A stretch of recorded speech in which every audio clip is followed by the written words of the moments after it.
I'm Dr. Bain Wilson. I'm assistant professor in the Department of Animal and Poultry Sciences at Virginia Tech.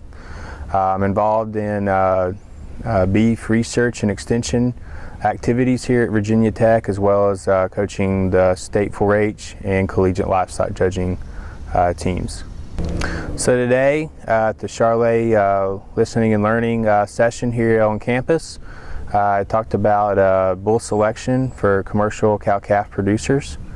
And so what we talked about was just basically 9 steps in selecting a bull, and then the different tools that are available for that.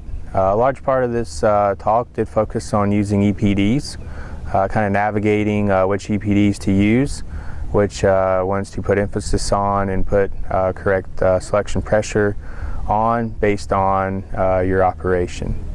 We also talked about the relationship between cattle sale price and bull price, and how that is an investment in our future and improving the genetics of our herd, and then how we should also be mindful with production systems that we face in our production environment and labor and feed resources, and then how that can affect our bull selection decisions that we make.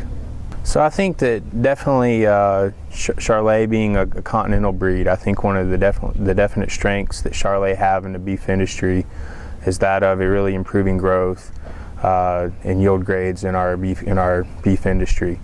A lot of times this can be through selection of terminal sires, or incorporating them into a crossbreeding program that we need to add growth.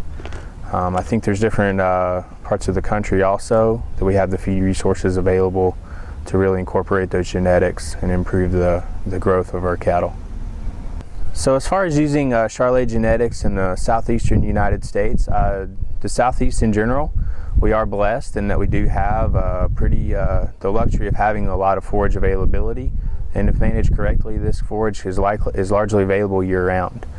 As such, we also, I think, have the ability to run a little bit larger cow than other parts of the U.S. that are a little bit more arid, and so thus we can maintain that larger cow who has more growth and can pass that added growth on to her calf.